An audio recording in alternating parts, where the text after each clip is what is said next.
bien, ahí tenemos Roberto Calderón, es analista jurídico y político, abogado litigante en materia penal, ex juez del Segundo Tribunal de Garantías Penales de Pichincha, consultor jurídico de la industria hidrocarburífera del Ecuador, abogado en casos como diezmos en la Asamblea Nacional, 30SO de Brecht y otros. Hoy está con nosotros a propósito de Galápagos, y antes de empezar con la entrevista, quiero recordarle a toda nuestra audiencia un pequeño contexto en torno al tema de Galápagos para que ustedes puedan recibir mejor información de nuestro experto. Luego de que el presidente Guillermo Lasso emita el decreto ejecutivo 735 el 9 de mayo de 2023 para promover el mantenimiento, crecimiento y seguridad del capital natural de las Islas Galápagos y sus ecosistemas marinos, no faltaron las reacciones. La principal preocupación de parte de algunos activistas ambientales y gente que vive en Galápagos es por una posible pérdida de soberanía.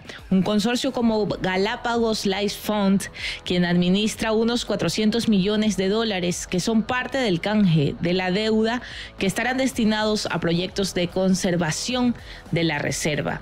Sin embargo, las condiciones y la transparencia de las operaciones y acciones que van de la mano con la emisión de bonos que pudiera darse, así como la recompra y la renegociación y conversión de la deuda, sus garantías y seguros, son las que aún no están claras. La defensa ya ha consultado y presentó con ustedes una primera versión de este caso, con gente que está en contra de este decreto a propósito de que consideran de que la política pública en la región insular podría estar tambaleando en torno a esta nueva administración, entre comillas.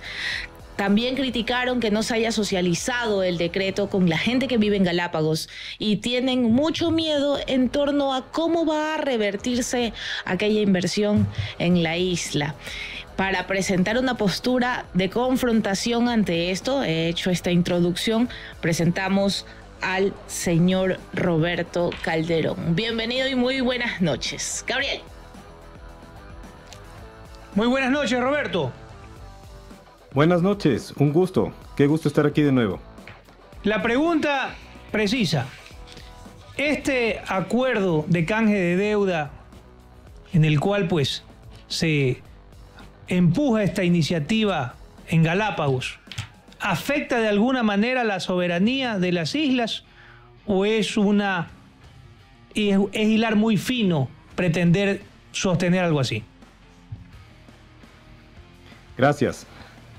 Esta es una pregunta que me la ha estado haciendo muchísima gente y medios de comunicación en los últimos días, y de lo que yo he podido estudiar el tema, no afecta a la soberanía. Al contrario, la soberanía de Ecuador sobre el territorio marítimo de las Islas Galápagos se ve afectado cuando no podemos nosotros tener una vigilancia y un control como deberíamos frente a las flotas pesqueras, por ejemplo, chinas y de otros países, que pueden tomar estos recursos sin ningún problema entrando en aguas donde no deberían pescar. Ahí es donde tenemos nosotros afectación.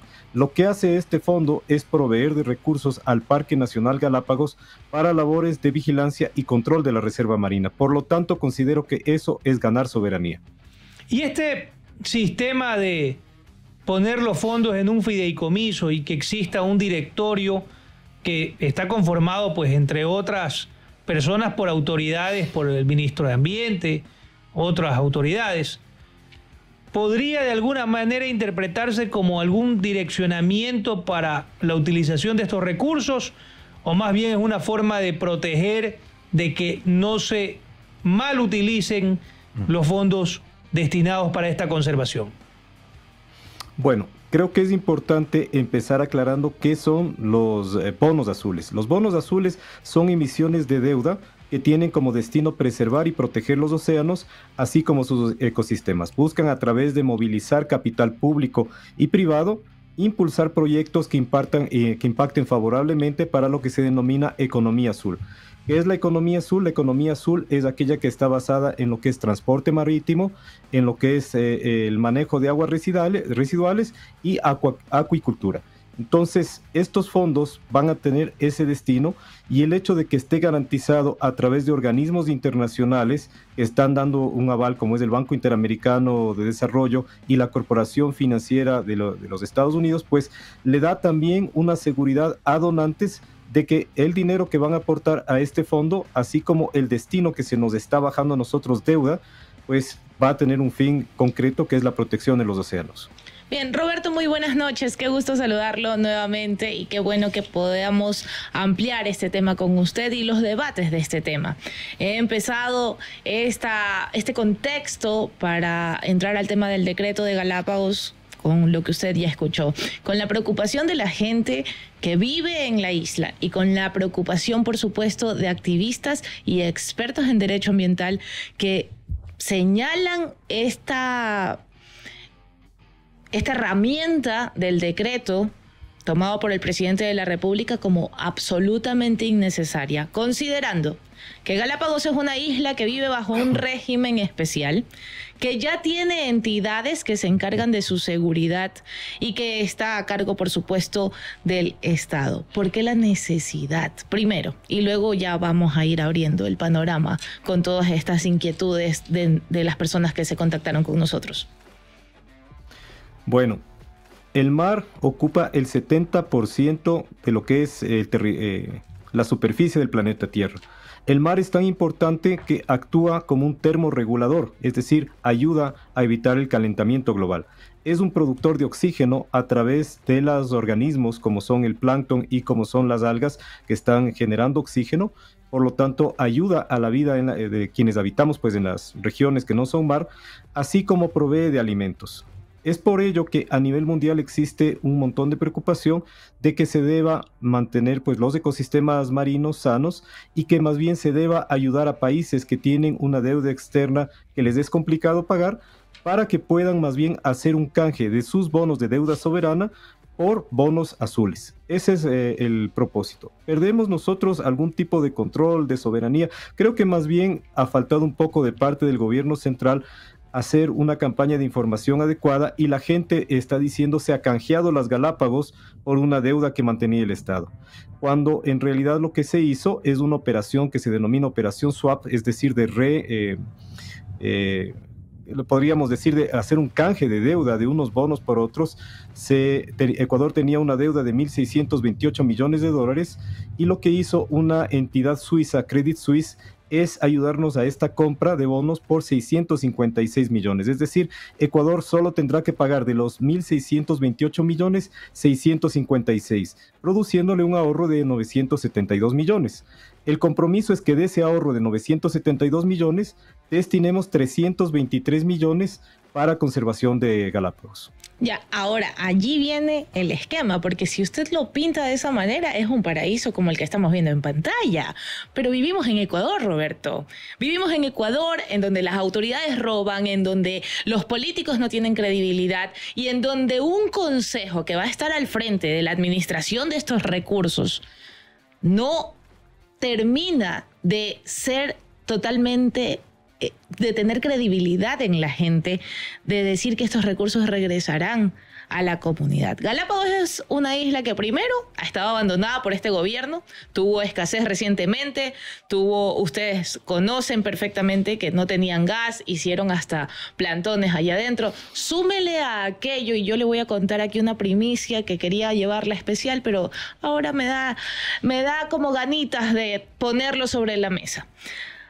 Hay entidades como el Ministerio de Turismo y el Ministerio del Ambiente que están trabajando de la mano de empresarios turísticos y que quieren llevar a ejecución obras que no se pueden llevar a ejecución en Galápagos, como las construcciones de grandes cadenas hoteleras. Esto se lo digo por conocimiento de causa y porque soy una periodista de investigación que está trabajando el tema.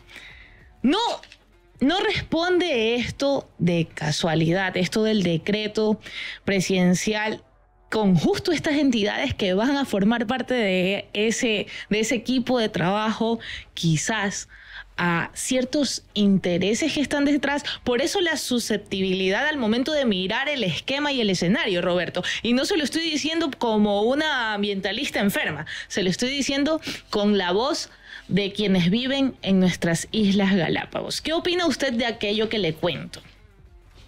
Bueno, esa pregunta se la respondo de la siguiente manera. Una de las preocupaciones que tienen los eventuales donantes de fondos, de quienes van a hacer donaciones, fundaciones, etcétera, a este Galápagos Life Fund, es justamente el destino que se le va a dar a esos fondos. Que esos fondos y que esta iniciativa sea realmente para proteger la vida marina y no para construir hoteles, no para construir infraestructura turística, etcétera. Y es por ello que ante esta preocupación se emite una garantía que se denomina garantía de riesgo político. Esta garantía la emite la Corporación de Desarrollo Financiero de los Estados Unidos. Una exigencia de esa corporación es que se domicilie en los Estados Unidos Galápagos Life Fund.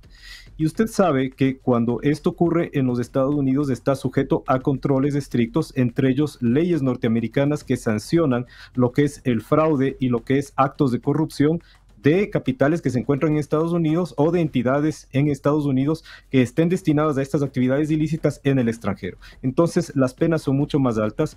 Existe, como le dije, la garantía de riesgo político entregado por la Corporación de Desarrollo Financiero de Estados Unidos. Existe además una garantía de $85 millones del Banco Interamericano de Desarrollo para este proyecto, y aparte de eso, se suman para garantizar al acreedor, que se llama GPS Blue, el pago de esta deuda que se redujo. Existen 11 aseguradoras privadas internacionales. Imagínese usted que un centavo de ese fondo vaya a parar donde no debe, pues estaríamos nosotros frente a acciones internacionales muy, muy graves que se tomarían en contra del Ecuador, del gobierno y de sus funcionarios incluso. Importante, con esto termino mi ronda de preguntas incisivas. Roberto, cuando hablamos de la comunidad de Galápagos, estamos hablando de colonos, estamos hablando de gente que vive con muchas restricciones pese a estar en ese maravilloso paraíso. Y cuando llega un decreto por Twitter y la gente de la comunidad de Galápagos se entera que el presidente acaba de hacer un trámite de este tipo sin avisarle, y usted que es experto en derecho procesal, Roberto, creo mucho en su perfil profesional y no por gusto ha venido acá varias veces, ¿no estaba en el deber ético y moral el gobierno de la República de socializar esta tan importante decisión para las Islas Galápagos? ¿No cometió un grave error el presidente de la República al firmar ese decreto sin que la gente de Galápagos sepa?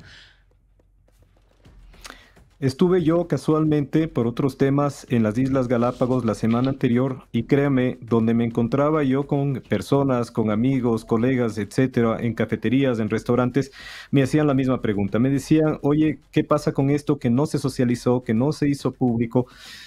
Bueno, la respuesta frente a esto es que los manejos generalmente que tienen que ver con compra, venta de bonos, etcétera, tienen a veces cláusulas de confidencialidad. ¿Cuántos de las personas de nuestra población conoce cómo se han manejado las compras o canjes de bonos, las operaciones swap?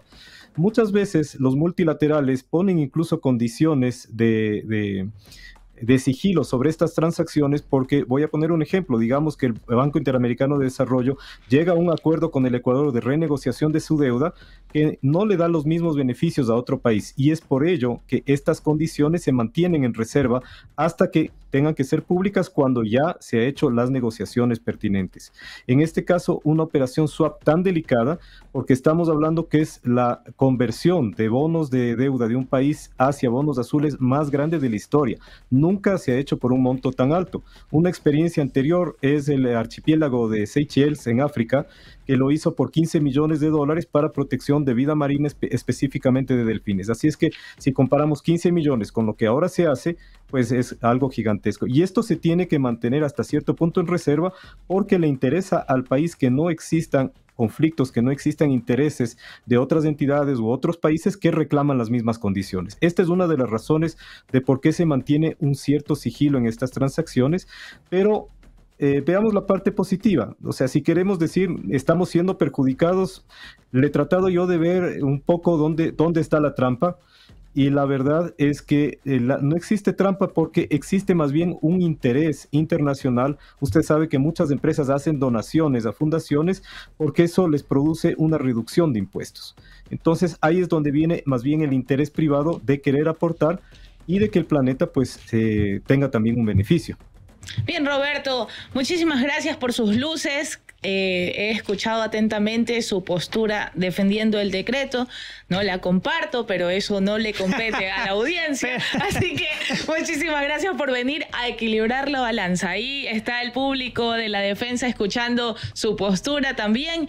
Y bueno, pues ya hemos dado la otra parte, la otra versión. Amanecerá y veremos, Roberto, y lo invitaremos cuando empiecen a pasar cosas en la isla. Muchísimas gracias por su tiempo. Perfecto, un gusto, muchísimas gracias.